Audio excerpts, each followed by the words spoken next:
Welcome back to the Real Estate Agent Advantage, everyone. Thanks so much for joining us. Today, we've got a great episode. Today's guest is Jess Lenouvel. Jess is out of the Toronto area. She is a former agent who built her business to an extremely high level, was doing a great number of production, and had a team and really understood how to build a business, an attraction-based business, not a chasing kind of business. How do you do that? Well, you do that by building a niche, and she's going to get into all the details right now.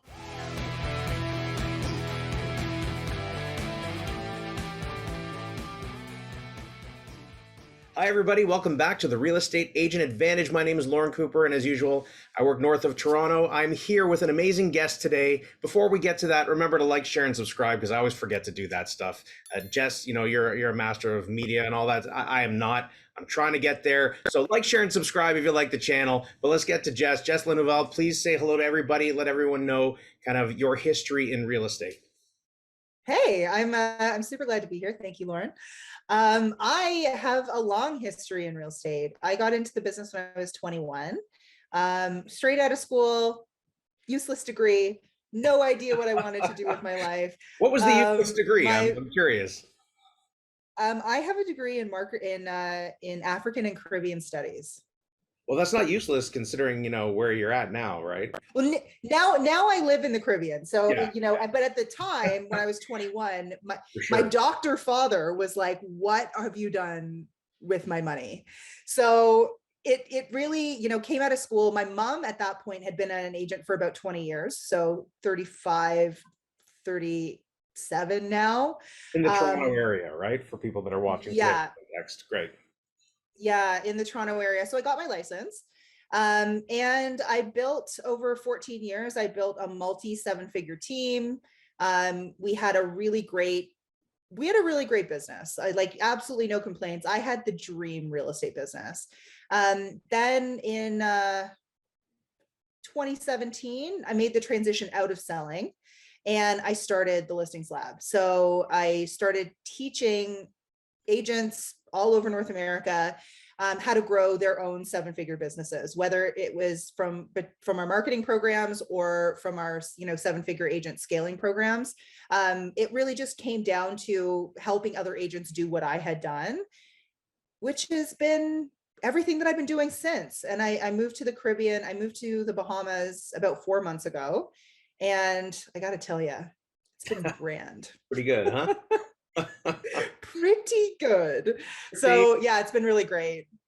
Nice, excellent. So I'd love to dig into your real estate career a little bit because a lot of people have different, starts in the business. Yeah, Maybe some people may think you had a head start because your mother was in the business. Did you go to work with her to start, or did you right away just I say, "I'm did doing my own thing"? not. I did not go to work. And you know what? It wasn't that I didn't want to like ride on her coattails. I was ready and waiting for that business, Right. but she really wasn't having it. And so I really, right from the beginning, I struggled a little bit right from the start because I am pretty introverted.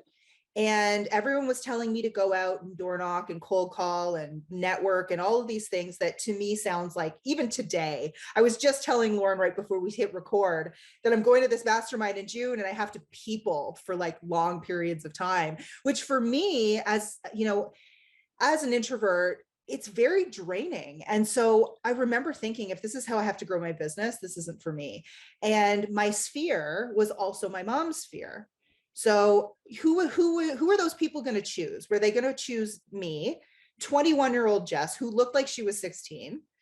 Or were they going to choose my mom, who had 20 years in the business, 32 years older than me? Like, who were they going to choose? Like, it was a hands down, no question. So I had to figure out my own way, my own path. And there was this brand new thing called Facebook. And Facebook at the time was just a news feed, and a classified section. And I built my business in the classified section, not doing like posts or anything like that, but just messaging people, creating value, giving people direction and help. And then eventually those people would come back and say, can I work with you? Some of those were leases in the beginning. Some of them were first time buyers, but my business grew initially that way. I grew to six figures very quickly. Just through, I used to call it prospecting for my PJs. Okay. So I got to sit on my couch in my PJs with my laptop and build my business. And it served me really well. And then as social media and Facebook and digital marketing started to evolve, I got to evolve with it. So I have a question And for you about that, and yeah, the actual. I'm assuming you were just dipping into the classified section, and it was people advertising, like looking for or have something for sale. Is that who you were communicating with? Similar to, originally, yeah. yeah, so similar to people's approach with like Craigslist and Kijiji when they would do that as well, right? Yep. Yep. I Yeah. mean, granted, that would not work now, Oh, sure. but it was no one else was doing it at the time, and I got creative. And I think the thing that really differentiated me from even the way that a lot of agents were doing it on Craigslist and Kijiji was I was giving value first. I was building the relationship before there was ever an ask. So I wasn't going in and saying, hey, you're looking for this thing, did you know that you can use an agent without cost to you? I wasn't playing that card. I was saying, do you need help? Can I help you find something? And I was I gave value. I had guides, and I had assets that I could send to them. And I just kind of went at it from the thought process, or the understanding that if I gave, I would receive eventually. Hmm. And that's really how it ended up growing. It was great. And was it in one particular? I mean, as your business developed, did you particular one particular area of the city or type of thing, like resale, pre-construction, whatever this that, homes, condos? I don't think that pre-construction was a big thing back then. I'm dating myself, but um, I don't think Toronto was anywhere near the pre-construction boom Oh, for at sure. that point. It was I was all over the city though. I didn't I didn't have, I mean, I niched down more in terms of like young families, though Right. that tended to be who I really was geared towards. But I went all over the place. I had business in Mississauga, I had business in Durham, I had business north of the city. Um, and then what I would do is I figured out how to, if I had a listing, I figured out how to leverage that listing as much as possible. So, whether it was, my messaging was always really different, which I think really helped. We don't teach flyers or direct mail or anything like that now, but back then, you know, it was, 2004, 2005. It was still working, and it was working a lot better than it is now. What So type I of would messaging figure was it, out, just out of curiosity? yeah, I mean, I don't really like guess what your neighbor just did, Right. stuff like that, like stuff that would stand out, really anything that was going to stand out from the typical, like, here's my face, Right. call me for all of your real estate needs, which shockingly people still use today. Yeah. But it really came down to what was going to set someone apart. I got to get really creative. And I think that's where the marketer in me started to like really come out, where I was like, okay, I get to get creative, and I get to try to figure out what's at least going to grab that initial attention. And it evolved. Everything from there evolved over time. Hmm. And talk us through the growth of your real estate business. So for me, I Mhm. mean, most people that have watched videos from this before know that I had a terrible start in this business. I was trying to figure it out, didn't know left from right, and didn't really have any mentorship or guidance. So it took me 3 years before I hit it. My first year, I made $12,500, and I proudly say I was busting my ass for that $12,500, but I didn't Yeah. know what to do, right? Someone tells you to do this, you do this. Someone tells you to do that, you do that. And you're kind of scrambling and all over the place unless you have some Mhm. sort of mentorship or guidance, right? So can you walk us through kind of the growth of your business and what that looked like? I didn't struggle with like the ins and outs of the real estate business. And I think that I did have that leg up because I grew up in the industry. Right. I started doing my mom's paperwork when I was 13. So I was fine to navigate my way around how things were done. For me, the biggest challenge right from the start was, where are these clients coming from? How am I going to, and when I say that I looked 16, I genuinely mean, like, I looked 16. Even today, like, I look a lot younger than I am. I have the baby face. You're And 18 right um of course, obviously. So, but at the time, I appreciate it now. I definitely did not appreciate it then. And I struggled. It was one of those things that, even if I built a ton of value, the first moment that I met somebody, you could see the shock Right. of, oh my gosh, like, how old is she? And so I really had to be able to knock their socks off in order to not only build the trust in the beginning, but also keep the trust after they'd met me. So, I, right from the beginning, I built a six-figure business pretty quickly. I was a hustler. I worked hard. Um, and as soon as I was able to, I started reinvesting. When do And you I bring think on that that's help? also something. That's what I'm curious about, because a lot of people wonder, Yeah. when do I bring on an admin, or if I'm building Mm. a team member? So what did your, So technology was different back then, right? right? So the way that we would do something now is different from the way that we did something back then, Sure, absolutely. right? So I brought on my first admin when I was maybe 24. I was probably 3 years into the business. It was a disaster. She was recommended by my brokerage as being this expert, in terms of, back then, when top producer was like the big, like, this is Okay. like the most advanced CRM in the world. Um, and she really didn't have any skills. And I paid her a lot of money, and she ended up borrowing money from me. She never respected me because I was so much younger than her. And then she took off with my money. Wow. So, and like, to this day, I have no idea like where she went. But it was a learning thing for me. And I never made those same mistakes again. And, now, if, because of the technology that we have today, the way that the order that we do things now is the eliminate, automate, outsource order. We outsource last instead of first. Whereas, back then, we didn't have the tech. We didn't Right. have the ability to build out automation and systems the way that we do today. So, the default was to hire. And I'd never hired anybody before. And it was rough because I was so young. And it was hard to find someone with the skill set and the experience that I needed when I was 24. Yeah, I think at any age it's difficult when you're hiring someone for the first time. You tend to look to people that you relate to on a personal level, Yeah, disregarding the skills and maybe the personality type that you need for that role. absolutely. And looking back on it, I'm glad that it happened because I learned a lot from it. But I went back to the drawing board and I tried to figure out how I could make my business and my day to day more efficient, so that I would give myself more time to hire. Mhm. Because I rushed into it. Most people hire too late. They wait until they are the bottleneck and they can't handle anymore, and they're on the brink of burnout before they hire. Right. And that's what I did the first time. As digital marketing started to get more advanced, so did our marketing. And I guess I was in my mid to late 20s when I met my husband came on. We started building out more advanced marketing together, because he's brilliant.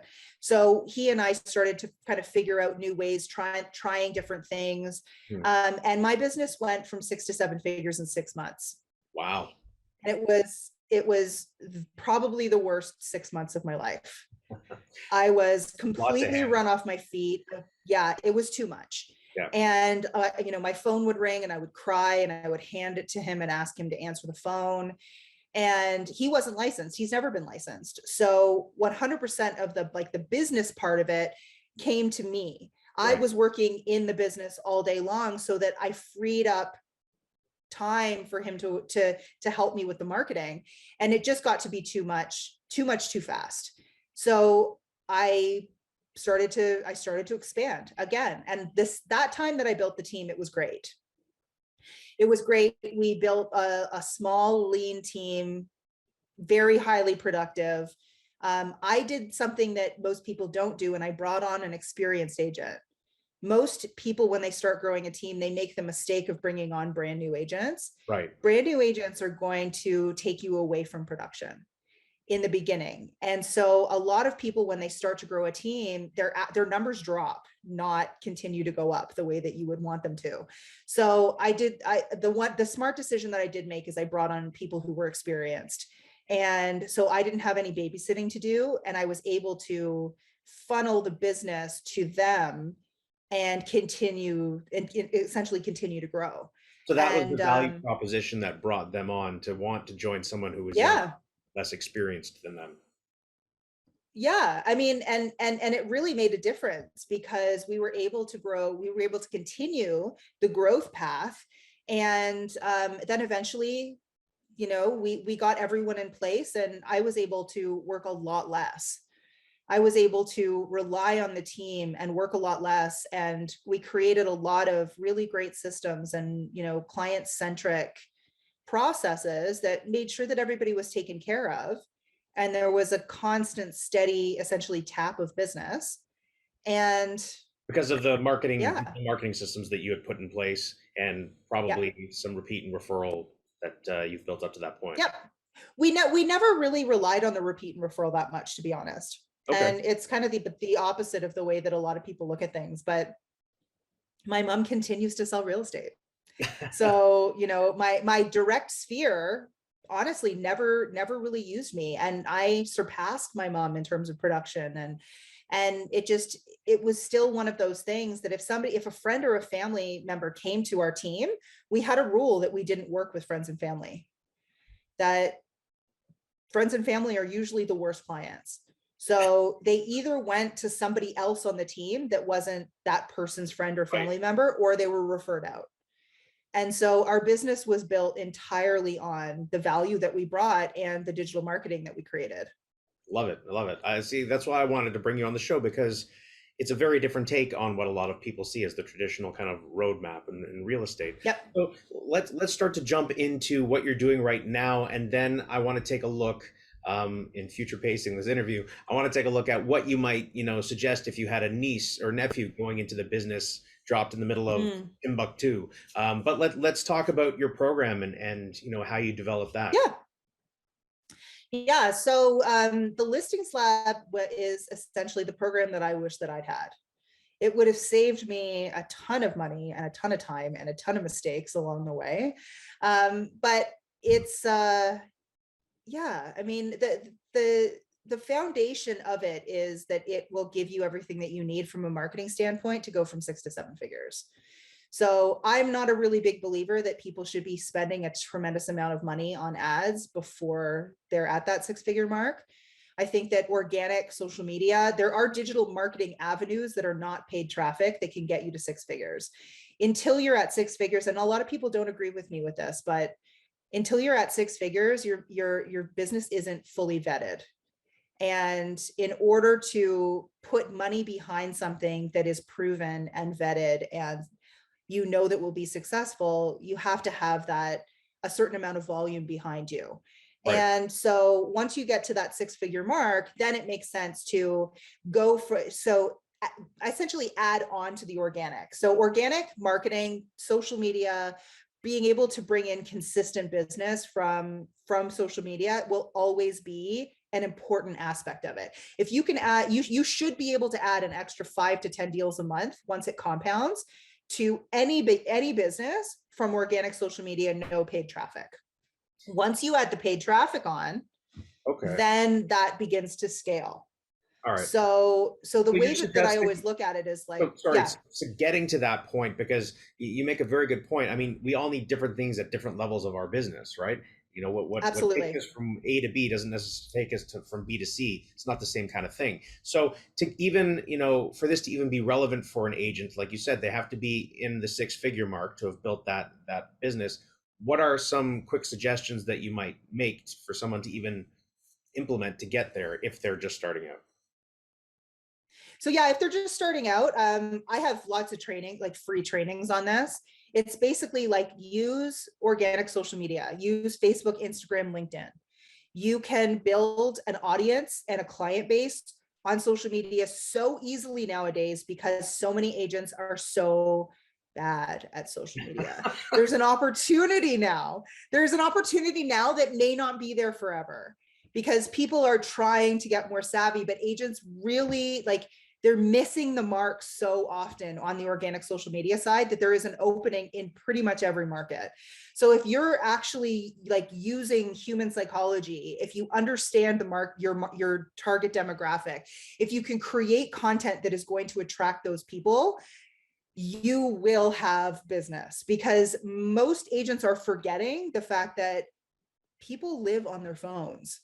You go outside right now and you look around and chances are people's faces are stuck in their phones. You can capitalize off of that. And I don't know that that will be, yes, it will always be a pillar, but I don't know that the opportunity will be so great as agents get, I don't know, their heads on straight when it comes to the opportunity on social media. So So use that everybody out as a there, primary. yeah, use that, because I'm one of those people that are absolutely terrible at getting business organically from social media. So I'm going to start moving in the other direction because Jess is going to help me with that. So if you want to catch up, jump on board. Okay, keep going. Exactly. So there's that side of it. Right. Then once you get to that point, then it makes sense. Okay, I'm getting consistent business from my organic social media. I know that my message is working. I know that it's vetted. I know that I'm hitting the right pain points. Then you can throw some money at the paid traffic side of it. Most agents will make the mistake of like boosting posts on Facebook. Facebook's really good at wasting your money when you boost posts, and it's really not going to end up bringing you any business. There's a lot of agents that will throw a whole bunch of spaghetti at the wall and hope that something sticks from an ads capacity as well. If you're not using psychologically driven campaigns that are going to take someone from stranger to client, don't waste your money. Right? I think it's so people are always looking for this easy way of getting something done, and easy is never going to be as effective. Right. So the way that I've always looked at it is you want to be running full psychological campaigns. And I hear all the time, I've tried Facebook ads, they don't work.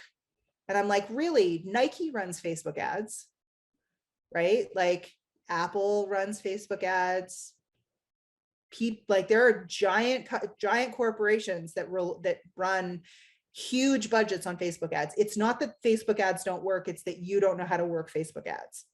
And I mean, that's harsh, but I think sometimes people need to understand that that's the truth. You can't just throw something up there. The worst thing for me is when I see like it looks like a business card and it says sponsored. And I'm like, really though? There are You companies thought that that just sell that. throwing, They I sell know, it's basically shocking. a business card and throwing it up like every now and then in a news feed, like it's going to do something. Shocking. So again, like the way that the listings lab is built is to essentially give you everything that you need, from assets, digital and physical assets that you need, all of the marketing foundations, how to create content to bring in inbound clients.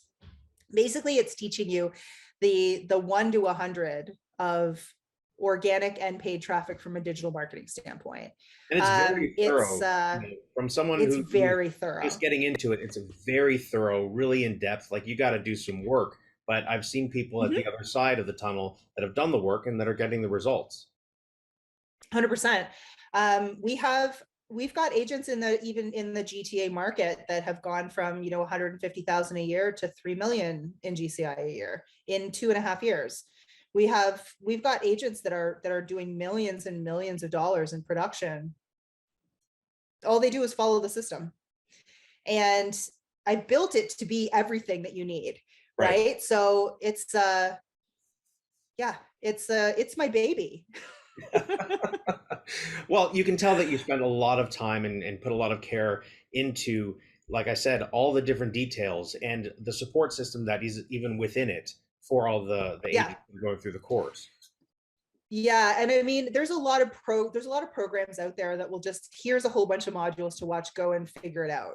Right. And we really don't do it that way. Every single thing that you do in a program like this gets our eyes on it. We're looking at it line by line by line. We're looking at every piece to make sure that you're doing the right thing, that it's at the level of quality that we know that will get you results every single step of the way. Right. Because it's really important to us that you don't waste time. And I think I've been in programs before where I get to week 10 and they're like, oh, well, I'm like, it's not, they're like, something's not quite right. Like, oh, well, you did something wrong in week 2. Yeah. And it's like, well, great, I'll just start again. Right. And so we really want to make sure that you're investing your time as well as, your resources into something that is going to really help you. And honestly, it requires a mindset shift in terms of, sometimes I'll say to somebody, okay, well, what do you do? And they're like, I sell real estate. I'm like, you don't sell real estate. You sell services. You sell a service package. And the service package allows you to trade in real estate. I think that sometimes agents forget that you have to be a marketer as well as be a realtor. You don't get to just be a realtor. Otherwise, you're not going to have anybody to realtor for. That's very true. And that's the challenge. And there are many kind of, you can call it old school, new school, whatever ways of getting business and doing things and mentalities. And a lot of people are very kind of uh, Nazi like about, I'm just, you have to cold call, you have to door knock, or that's all stupid. And you have to just, for me, everything works. Yeah, Everything in business works. everything works. Everything works.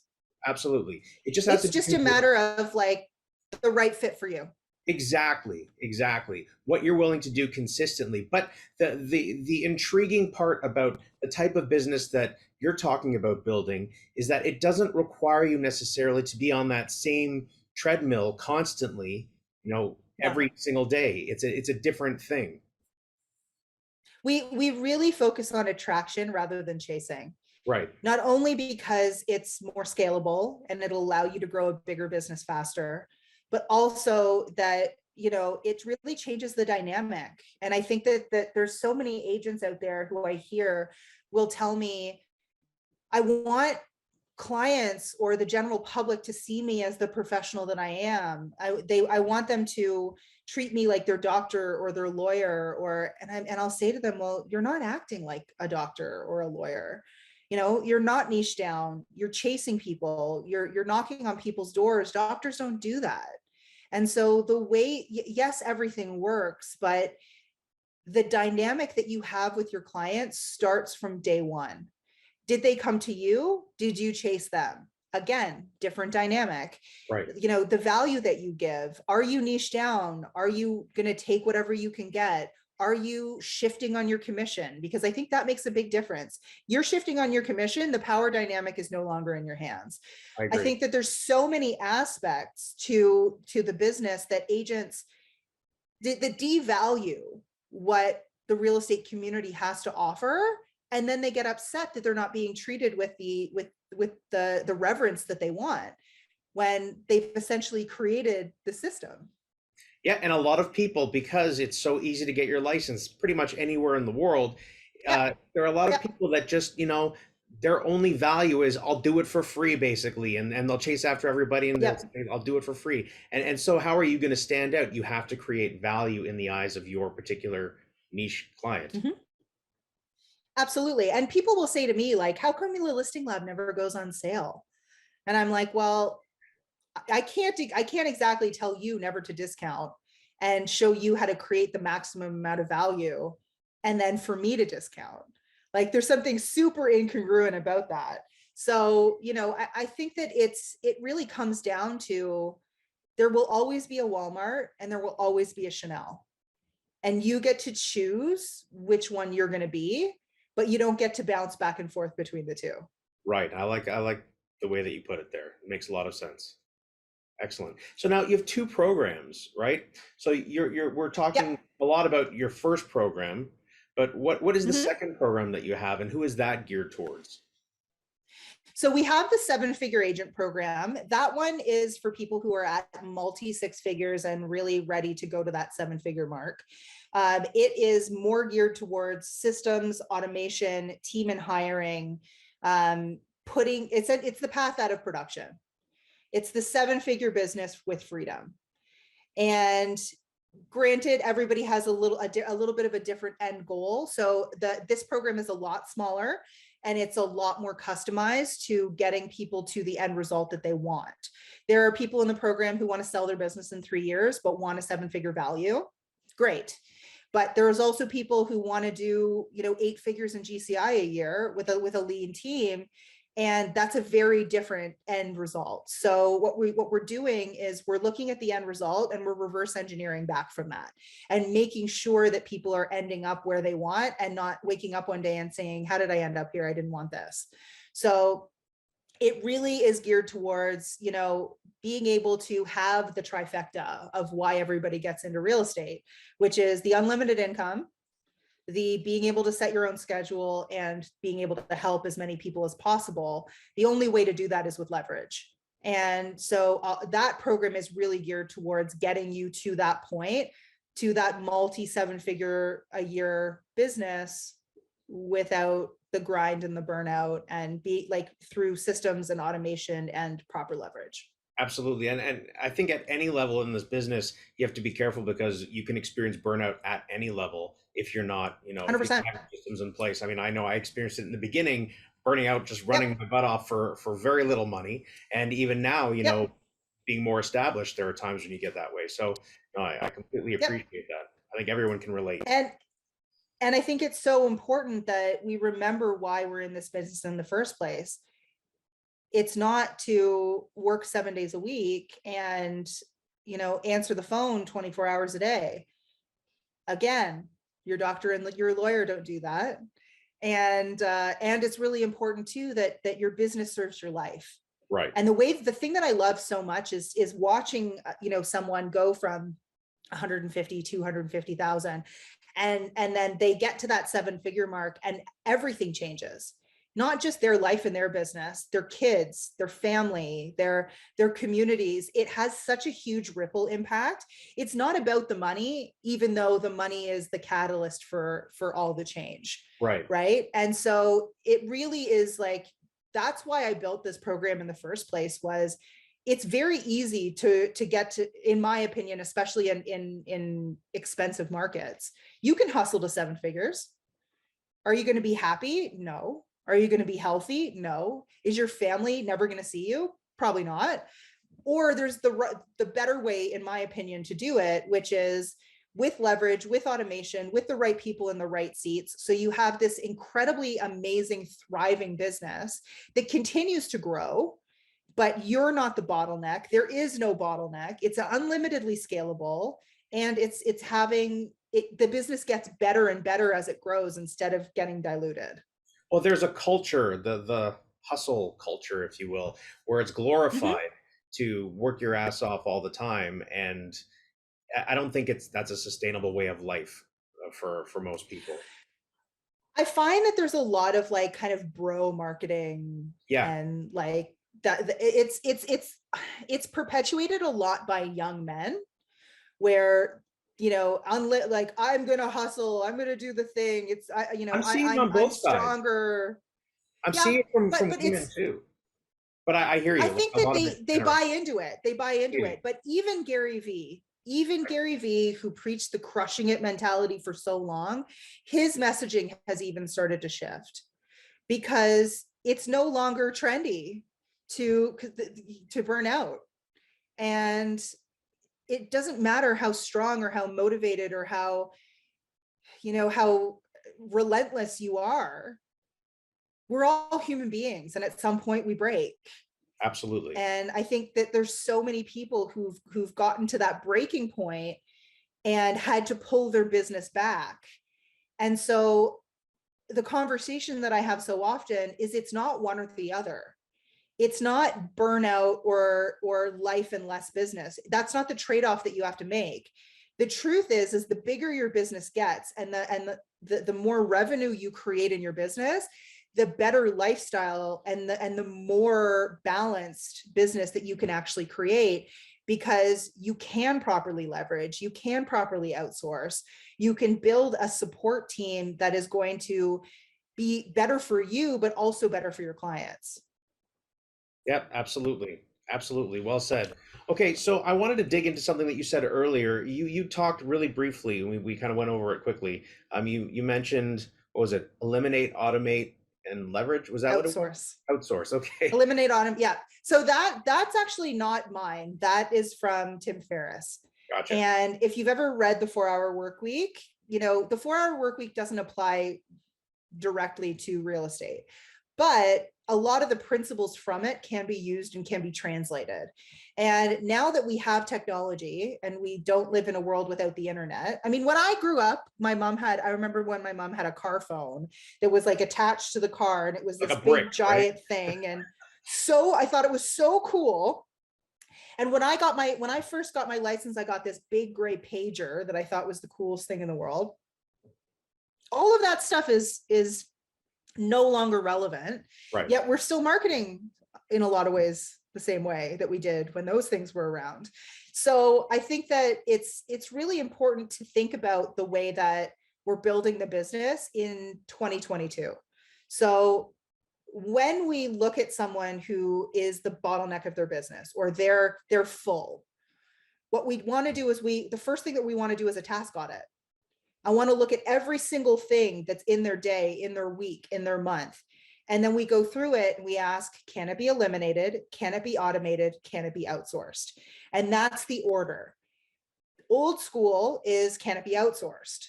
Right. But we now have, like, why would you, and there's, I see this all the time with inefficient teams where they're paying someone $15-$20 an hour to do a manual job that a piece of software could do for, I don't know, $15.99 a month. Right. And so it's super inefficient from a finances perspective, and humans make mistakes a lot more than technology makes mistakes. So not that, so we want to keep the outsourcing roles or the outsourcing tasks to things that human beings need to do. Right. Right? The things that human beings, yes, that have a human intimate element to them. Right. Everything else should be either eliminated if they're redundant, or they should be automated. And then outsourcing is your last resort, not your first. Mm-hmm. That's a good point, because a lot of people jump to that, and it can get very. I need to hire an assistant. Exactly. Yeah, it's usually the first thing. Then I'll say, have you automated? Because if you don't have systems, and that's the other reason why so many people go through so many assistants, because they're throwing this poor person who is less educated, less knowledgeable, less capable than you are, usually, not all the time, into your chaos and then getting upset that this person can't navigate it and clean it up. Right. You have to put somebody in a role where they're actually set up for success. And most people's failed hires, myself included in the past, are actually our fault. It's not the assistant's fault. It's the fact that you actually haven't set proper roles and expectations, given them the tools that they need to be successful, and set them in a way that they have a chance. Right. Exactly.